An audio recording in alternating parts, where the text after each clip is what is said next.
अस्सलाम वालेकुम everyone, welcome back to my channel. Hope you all guys are doing well. अल्हम्दुलिल्लाह मैं भी बिल्कुल ठीक हूँ और उम्मीद करती हूँ कि आप सब लोग भी खैर खैरियत से होंगे। तो जी आज की गुड मॉर्निंग बहुत अच्छी हुई है। संडे था सारा, मतलब अभी तक बहुत अच्छा दिन रहा। स्टार्ट बहुत अच्छा हुआ लेकिन आयत बहुत तंग करी है आजकल। आई थिंक वो अब अपने ऊपर वाले दांत निकाल रही है तो वो थोड़ी चिड़चिड़ी हुई है बहुत ज़्यादा। तो अभी मैंने उसको रेडी कर दिया है और उसको रेडी करने के चक्कर में मेरे बेड का ये हाल होता है जब उसको रेडी करना होता है।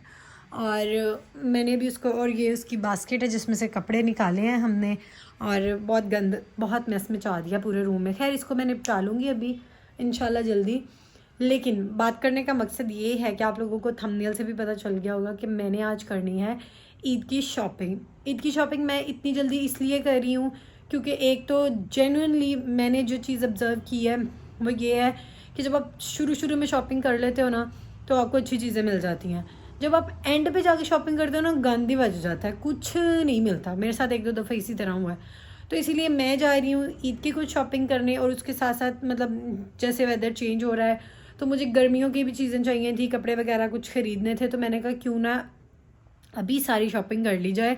एक तो रमज़ान में बाहर बार बार चक्कर नहीं लगेंगे, दूसरा वही बात आ जाती है कि कोशिश करें कि ज़्यादा से ज़्यादा आप अपने रमज़ान को प्रोडक्टिव बनाएं इबादत के लिहाज से। तो मैं अभी जा रही थी तो मैंने कहा आप लोगों को थोड़ा सा बताती जाऊं और फिर मैं आपको अपनी शॉपिंग का भी पूरा व्लॉग दिखाऊंगी कि मैंने क्या क्या ख़रीदा है। हाँ, ये नहीं दिखाऊंगी कि मैंने क्या क्या लिया है, वो आपको ईद पे ही पता चलेगा। और जो कपड़े मैं रमज़ान के लिए बनाऊँगी वो मैं आपको रमज़ान में दिखाती जाऊँगी जिस दिन जो न्यू पहनूँगी।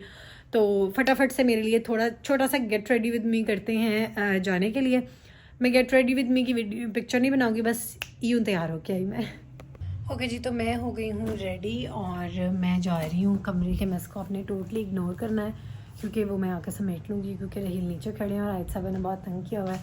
तो मैं भी निकल रही हूँ शॉपिंग के लिए और आपको दिखाती हूँ कि कहाँ कहाँ से मैं क्या क्या लूँगी और क्या क्या लिया जाता है क्योंकि मैंने अम्मी की तरफ भी जाना है। तो देखते हैं क्या क्या लेती हूँ। ओके जी, तो सबसे पहले मैंने स्टार्ट किया था निशात से क्योंकि निशात के मुझे एक दो जो न्यू इनकी आई है कलेक्शन उसमें से मुझे सूट बहुत अच्छे लगे थे जो इनकी प्रीमियम कलेक्शन थी उसमें से। लेकिन उन्होंने जब मैं गई हूँ तब उन्होंने बताया कि जी मैडम साहब वो तो आउट ऑफ स्टॉक हो गए हैं, वो दो दो ही पीस आए थे और वो सेल हो गए हैं।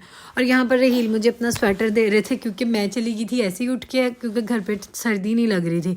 और फिर मैं बाहर निकली हूँ तो मुझे इतनी ठंड लगी, बहुत ठंडी हवा थी।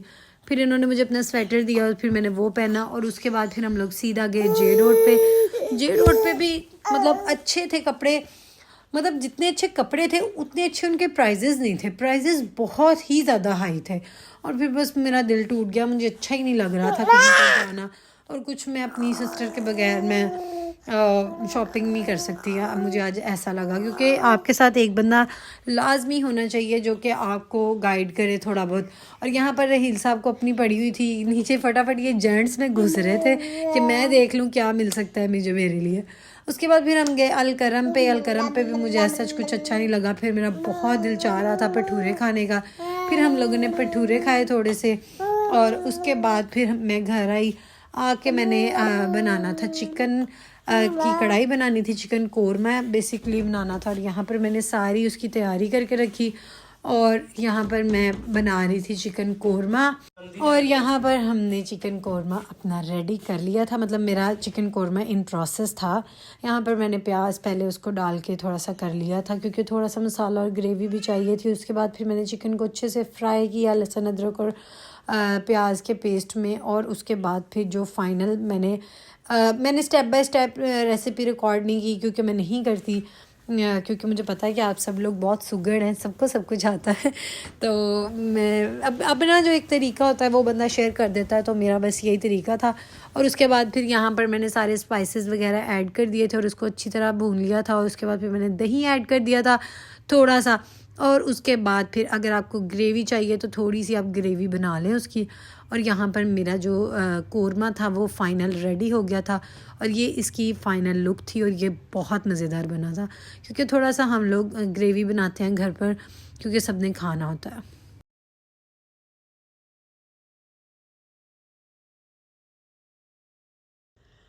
ओके जी, तो ये था आज का छोटा सा व्लॉग मेरी तरफ से। मैं हैरान हो गई लिटरली देख के मतलब एक होता है ना कि कपड़े इतने खूबसूरत लग रहे हैं और मैंने दिखाए नहीं क्योंकि मुझे अच्छे ही नहीं लग रहे थे। मैं खुद इतनी कंफ्यूज थी, मैंने जल्दी जल्दी देखा, हालांकि मैं बहुत अच्छे से देख रही थी कि कुछ मिल जाए ईद के अकॉर्डिंग। चलो कुछ सेमी फॉर्मल टाइप हो जाए, कुछ फैंसी इतना ना हो और कुछ कुछ बहुत भी फॉर्मल सा ना हो, कुछ बीच का हो जाए और प्राइजेस भी रीज़नेबल हो। 15,000 से स्टार्ट हो रहे हैं इस तरह के कपड़ों के टैग्स। मैं तो टैग्स देख देख के बस हैरान हो रही थी। और उसके साथ साथ जो मेन चीज़ थी, इस दफ़ा कलर इतने लाइट इस दफ़ा मेरा जितना दिल कर रहा है कि मैं थोड़ा ब्राइट कलर्स में जाऊं, उतने ही कलर डल थे, सारे कलर बहुत ज़्यादा डल थे। ओवरऑल मुझे कहीं भी फ़िलहाल तो कुछ पसंद नहीं आया। आज तो मैं बस खज्जल होके आ गई हूँ ढूंढ ढांड के। और जो एक दो सूट अच्छे लगे थे वो जिनकी मैंने पिक्चर्स रखी हुई थी कि ये देखूंगी जाके, वो आउट ऑफ स्टॉक भी हो गए हैं। मैं लेट हो गई हूँ और ऑनलाइन भी वो आउट ऑफ स्टॉक ही जा रहे हैं। तो अब मैं देखती हूँ, ढूंढती हूँ कुछ। आप लोगों को भी कुछ अच्छा लगे तो मुझे सजेस्ट करना। और मिलती हूँ आपसे अगली वीडियो में। तब तक अपना बहुत ज़्यादा ख्याल रखिएगा। अल्लाह हाफिज़।